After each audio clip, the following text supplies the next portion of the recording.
Você que é um dos maiores expoentes da comunicação desse país, não é sim. Sem falsa modéstia, porque é gigante. Mas você se lembra muito bem dos anos 80, dos anos 90. O Milton Neves com o bordão torcer para o São Paulo é uma grande moleza. Nos anos 80, quando todo mundo dizia que os clubes com aquelas gestões sempre paternalistas, aquelas coisas românticas, e o São Paulo era sempre tido como a vanguarda, o diferente. E, de repente, o São Paulo se tornou, assim, lugar comum. Eu faço muito coro ao que você disse do Juvenal, porque o São Paulo, os dois maiores diretores de futebol vencedores da história do São Paulo são Fernando Casaderrey e Juvenal Juvencio. O Juvenal, no período do Aidar, de 84 a 88, quando ele se fez presidente.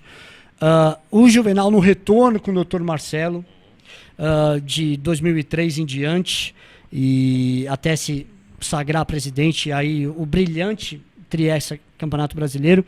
E parece que na história do Juvenal, Paulinho, a gente sempre teve o problema da questão da extensão. O Juvenal tem uma fase, o saudoso Juvenal Juvencio, teve sempre uma fase de ascensão, ápice e depois declínio. Foi assim com o Aidar nos anos 80, exatamente. Quando ele foi brilhante, assumiu a presidência, foi campeão, em 1989 contra o São José, e depois em 90 foi muito mal, quando o São Paulo fez a pior campanha do Paulista na história. Já vindo para o século XXI, a mesma coisa. Ele se consolidou como a maior liderança política desse século no clube. De novo, um trabalho extraordinário como diretor, foi presidente por isso, e conquistou os brasileiros de forma incrível, só que aí a curva do declínio começou. Mas a perpetuação do poder não cessou. A alternância não veio naquele momento. E aí, desde então, que o São Paulo começou a ter muitas dificuldades, né, Paulo? A ponto até, inclusive, não só dentro do clube, mas fora do clube também. Hoje a gente vê uma coisa latente, que sempre foi um negócio legal dentro de São Paulo, a influência política.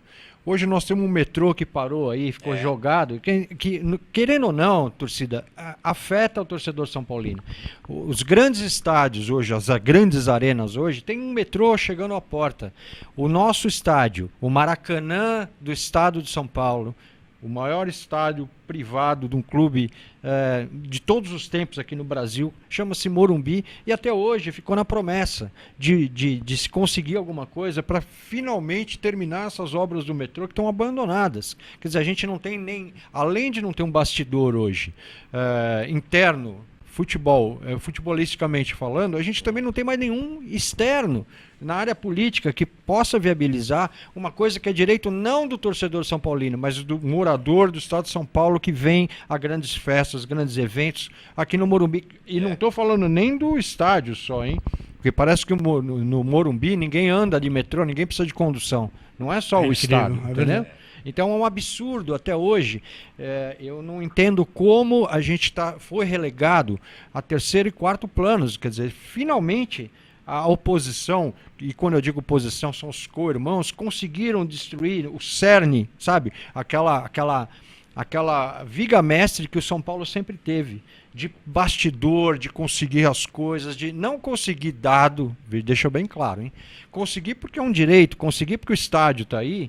Há quantos anos funcionando a cidade de São Paulo, ao estado de São Paulo? E não é só o estádio, a população toda depende disso e precisa. Não é só o torcedor, né? Não. Como se só no Morumbi só tivesse torcedor de São Paulo, né?